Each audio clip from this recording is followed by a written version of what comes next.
মানব শারীরতত্ত্ব বা human physiology, পরিপাক ও শোষণ, ডাইজেশন অ্যান্ড অ্যাবজর্পশন।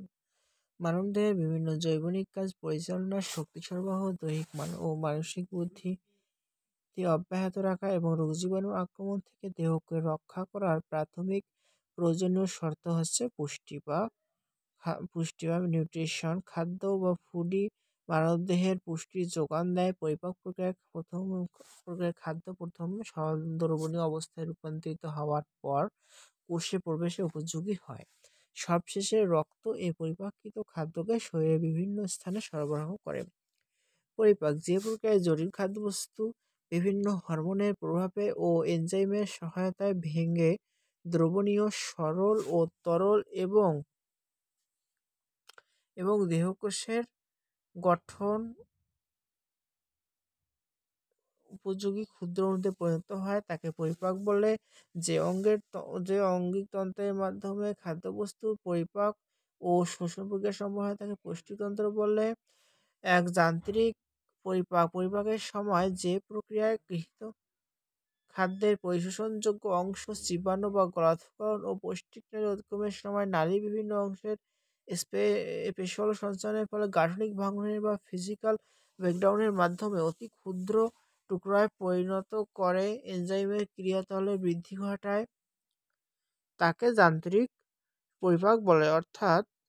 গণকন অর্থাৎ যান্ত্রিক পরিপাক যখন আমাদের যে খাদ্যটি খাচ্ছি সেটি পরিশোষণযোগ্য অংশটি চিবানো, গলাধঃকরণ ও পুষ্টিকনালী অতিক্রমের সময় নালীর বিভিন্ন অংশে পেশল সঞ্চালন হওয়ার ফলে গাঠনিক ভাঙন, অর্থাৎ যে খাবারটা খাচ্ছি সেটি যখন গঠনগত হয়, ভেঙে যায়, টুকরো টুকরো হয়, অতি ক্ষুদ্র টুকরো টুকরো পরিণত হয়, এগুলো এনজাইমের ক্রিয়াতলে বৃদ্ধি ঘটায়। অর্থাৎ এনজাইমটি যে কাজ করবে সেই তলটির বৃদ্ধি ঘটায় তাকে যান্ত্রিক পরিপাক বলে। ২. রাসায়নিক পরিপাক। পরিপাকের সময় গৃহীত খাদ্যের পরিপাকযোগ্য অংশ যান্ত্রিক পরিপাকের পরপরই মুখ, পাকস্থলী ও অন্ত্রে অ্যাসিড ক্ষার ও এনজাইমের সহায়তায় রাসায়নিক ভাঙনের মাধ্যমে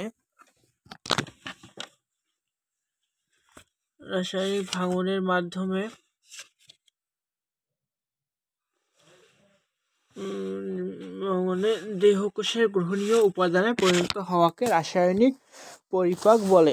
মানব পুষ্টিতন্ত্র বা পরিপাকতন্ত্রের বিভিন্ন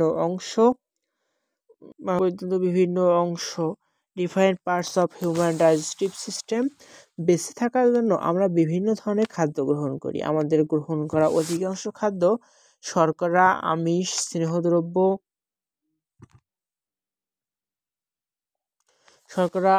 স্নেহদ্রব্য ও ভিটামিন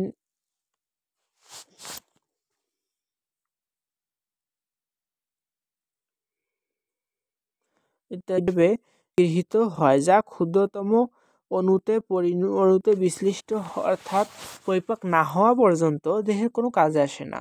খাদ্য পরিপাক উপযোগী কতকগুলো অঙ্গ ও গ্রন্থির সমন্বয়ে মানুষের পৌষ্টিকতন্ত্র গঠিত। এটি পৌষ্টিকনালী ও পৌষ্টিকগ্রন্থি সমন্বয়ে গঠিত। পৌষ্টিকনালী বা ডাইজেস্টিভ ট্র্যাক্ট মুখ থেকে পায়ু পর্যন্ত বিস্তৃত পেশিবহুল পেঁচানো নালীটির নাম পৌষ্টিকনালী। এর দৈর্ঘ্য ৮ থেকে ১০ মিটার। এতে মুখ, গলবিল, অন্ননালী, পাকস্থলী, ক্ষুদ্রান্ত্র, বৃহদান্ত্র ও পায়ু থাকে। অর্থাৎ আমাদের মুখ থেকে পায়ু পর্যন্ত বিস্তৃত পেশিবহুল পেঁচানো নালীটির নাম পৌষ্টিকনালী। এর দৈর্ঘ্য প্রায় ৮ থেকে ১০ মিটার। এতে মুখ, গলবিল, অন্ননালী, পাকস্থলী, ক্ষুদ্রান্ত্র, বৃহদান্ত্র ও পায়ু থাকে। ক্ষুদ্রান্ত্র ৩টি অংশে বিভক্ত, যথা ডিউডেনাম, জেজুনাম ও ইলিয়াম। বৃহদান্ত্র 3টি অংশে বিভক্ত, অর্থাৎ সিকাম, কোলন ও মলাশয়। পৌষ্টিক গ্রন্থি। পরিপাকরস ক্ষরণকারী গ্রন্থিগুলোকে পৌষ্টিক গ্রন্থি বলে।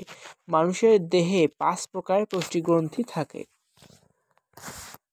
যথা লালা গ্রন্থি, যকৃৎ, অগ্ন্যাশয়, গ্যাস্ট্রিক গ্রন্থি ও আন্ত্রিক গ্রন্থি। তাহলে মানুষের দেহে 5 প্রকার যে পৌষ্টিক গ্রন্থি থাকে সেগুলো হলো লালা গ্রন্থি, যকৃৎ, অগ্ন্যাশয়, গ্যাস্ট্রিক গ্রন্থি ও আন্ত্রিক গ্রন্থি। পৌষ্টিকতন্ত্র, পৌষ্টিকনালী এবং পৌষ্টিক গ্রন্থি। পৌষ্টিকতন্ত্র 2 ভাবে বিভক্ত, একটি হলো পৌষ্টিক নালী, আরেকটি হলো পৌষ্টিক গ্রন্থি। পৌষ্টিক নালীর মধ্যে মুখছিদ্র, মুখবিবর বা মুখ গহ্বর। মুখছিদ্র অর্থাৎ যেটা দিয়ে খাদ্য মুখে প্রবেশ করে, মুখ গহ্বর বা মুখবিবর বা মুখ গহ্বর, যে গহ্বর খাদ্য প্রবেশ করে। গলবিল, যার দৈর্ঘ্য প্রায় 12.5 সেন্টিমিটার। অন্ননালী এর প্রায় দ্বিগুণ অর্থাৎ 23 থেকে 25 সেন্টিমিটার। এরপর পাকস্থলী 30 সেন্টিমিটার, প্রস্থ প্রায় দৈর্ঘ্যে 30 সেন্টিমিটার এবং প্রস্থে প্রায় 15 সেন্টিমিটার। পাকস্থলী আবার কয়েকটি অংশে বিভক্ত। কার্ডিয়া, ফান্ডাস, বড়বাক, ছোটবাক, পাইলোরাস। ফান্ডাস, বড়বাক, ছোটবাক এবং পাইলোরাস। আবার ক্ষুদ্রান্ত, যার দৈর্ঘ্য 6 থেকে 7 মিটার। ডিউডেনাম, জেজুনাম, ইলিয়াম এই 3টে অংশে বিভক্ত। বৃহদন্তের দৈর্ঘ্য 1.5 মিটার, বৃহদন্তের দৈর্ঘ্য প্রায় 1.5 মিটার, যেটি সিকাম, কোলন এবং মলাশয়ে বিভক্ত। এবং তারপর 8 নম্বরে পায়ু। কোলন আবার কয়েক ধরনের, যেমন ঊর্ধ্বগামী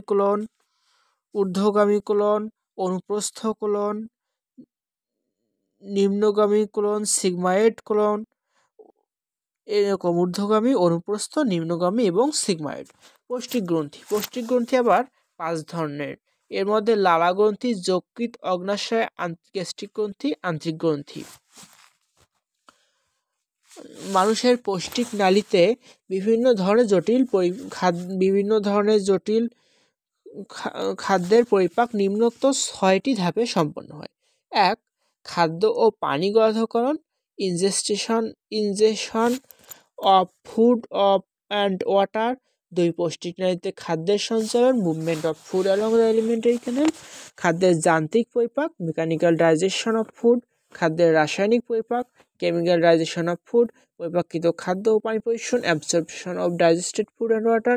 বর্জ্যবস্তু নিষ্কাশন বা এলিমিনেশন অফ আনডাইজেস্টেড ম্যাটেরিয়ালস। অর্থাৎ আমাদের পৌষ্টিক নালীতে বিভিন্ন যে জটিল খাদ্য আমরা খাদ্য হিসেবে গ্রহণ করছি, সেগুলো 6টি ধাপে সম্পন্ন হয়। প্রথমে খাদ্য ও পানি গলাধঃকরণ, অর্থাৎ গলার ভিতর ঢুকে গেল খাবারটা। তারপর পৌষ্টিক নালীতে খাদ্যের সঞ্চালন হবে। একটি খাদ্য যখন আমরা খেলাম, এটি স্বাভাবিকভাবে পৌষ্টিক নালীতে সঞ্চালন হবে, তারপরেই তো পরিপাক হবে। তারপর খাদ্যের যান্ত্রিক পরিপাক হবে। খাদ্য এবং পানি যখন গলাধঃকরণ হবে, এটি পৌষ্টিক নালীতে যাওয়ার পর এটি যান্ত্রিক পরিপাকটা শুরু হবে। অর্থাৎ এটি রাসায়নিক ব্রেকডাউন, আমরা যেটা প্রথমে পড়েছিলাম সেটা শুরু হবে, ভাঙ্গা শুরু হবে, টুকরো টুকরো হবে। তারপর খাদ্যের রাসায়নিক পরিপাকটি শুরু হবে। এরপর পরিপাকিত খাদ্য পানি, তারপর এটি শোষিত হবে। তারপর বর্জ্য পদার্থ হিসেবে বাকিগুলো দেহের বাইরে নিষ্কাশিত হবে। এখন মানুষ সর্বভুক বা অমিনিভোরাস প্রাণী, কারণ মানুষ সব রকম উদ্ভিজ্জ ও প্রাণীজ উভয় ধরনের খাদ্য এরা গ্রহণ করে থাকে। এদের খাদ্য তালিকায় 6টি খাদ্য উপাদানই রয়েছে, তবে শর্করা, আমিষ ও স্নেহজাতীয় খাদ্য জটিল হয়, এগুলো পরিপাকের প্রয়োজন হয়। অর্থাৎ আমরা যে 6টি খাদ্য উপাদান জানি, সেগুলোর মধ্যে শর্করা, আমিষ ও স্নেহজাতীয় খাদ্য জটিল হয়, এগুলো পরিপাকের প্রয়োজন হয়। আর বাকি 3টি খাদ্য উপাদান, যেমন ভিটামিন, খনিজ লবণ ও পানি, কোষে সরাসরি গৃহীত হয়, এগুলো আর পরিপাকের প্রয়োজন হয় না। যেহেতু এগুলো সরাসরি আমাদের কোষ গ্রহণ করতে পারে, তাই এগুলো আর পরিপাকের প্রয়োজন হয় না। সঠিক পরিমাণ শর্করা, আমিষ, স্নেহদ্রব্য, ভিটামিন, খনিজ লবণ ও পানি নিয়ে গঠিত যে খাদ্য কোনো ব্যক্তির স্বাভাবিক পুষ্টি ও প্রয়োজনীয় শক্তি সরবরাহ করে, তাকে সুষম খাদ্য বা ব্যালেন্সড ডায়েট বলে। এখন যে খাদ্য কোনো ব্যক্তির স্বাভাবিক পুষ্টি ও প্রয়োজনীয় শক্তি সরবরাহ করে, তাকে সুষম খাদ্য বা ব্যালেন্সড ডায়েট বলে। অর্থাৎ যে কোনো চাহিদা পূরণ করতেছে এবং উপাদান সব ঠিকঠাকভাবে থাকছে, এটাই একটি সুষম খাদ্য বা ব্যালেন্সড ডায়েট।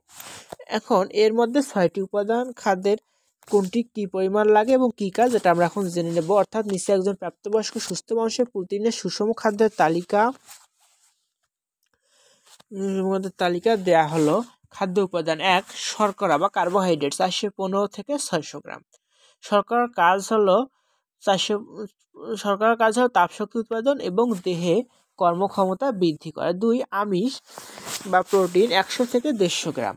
এটি দেহে বৃদ্ধি, কোষ গঠন, ক্ষয়পূরণ, এনজাইম ও হরমোন উৎপাদন করে। তাহলে শর্করা তাপশক্তি উৎপাদন এবং দেহে কর্মক্ষমতা বাড়ায়। আমিষ দেহের বৃদ্ধি, কোষ গঠন, ক্ষয়পূরণ এবং এনজাইম ও হরমোন উৎপাদন করে, অর্থাৎ উৎপাদনশীল কাজগুলো আমিষ করে।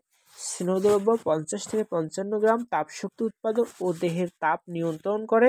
আমাদের দেহের যে তাপশক্তি 50 থেকে 55 গ্রাম করে প্রয়োজন স্নেহদ্রব্য বা লিপিড, যেটি তাপশক্তির উৎপাদন করে এবং দেহের তাপ নিয়ন্ত্রণ করে।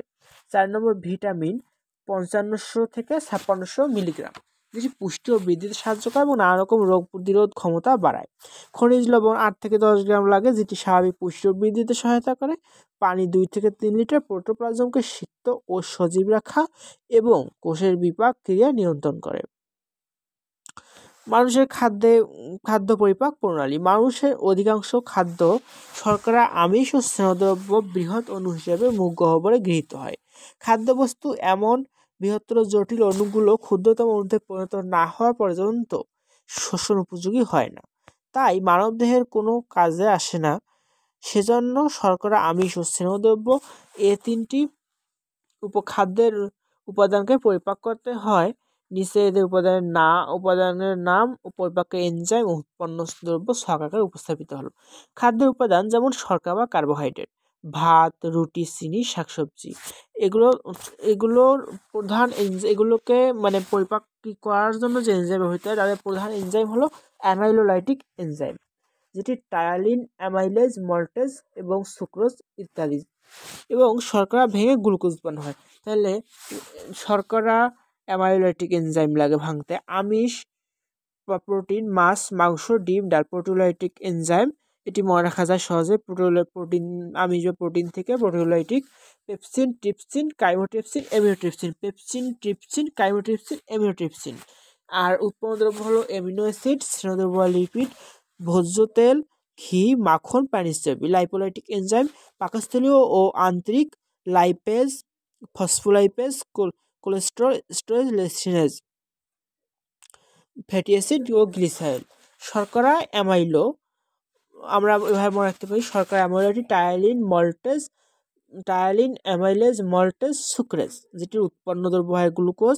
আমিষ হলো প্রোটিন বা প্রোটিওলাইটিক এনজাইম, যেটি পেপসিন, ট্রিপসিন, কাইমোট্রিপসিন, এমিনোট্রিপসিন, অর্থাৎ সব সিন এখানে। Pepsin, trypsin, chymotrypsin, aminotrypsin. উৎপন্ন দ্রব্য এমিনো অ্যাসিড, স্নেহদ্রব্য বা লিপিড, যেটি লাইপোলাইটিক, লিপিড থেকে লাইপোলাইটিক, স্নেহদ্রব্য ইংলিশ লিপিড, এখান থেকে লাইপোলাইটিক এনজাইম পাকস্থলীয় ও আন্তরিক, lipase, phospholipase, cholesterol storage, lecithinase, fatty acid ও গ্লিসারল।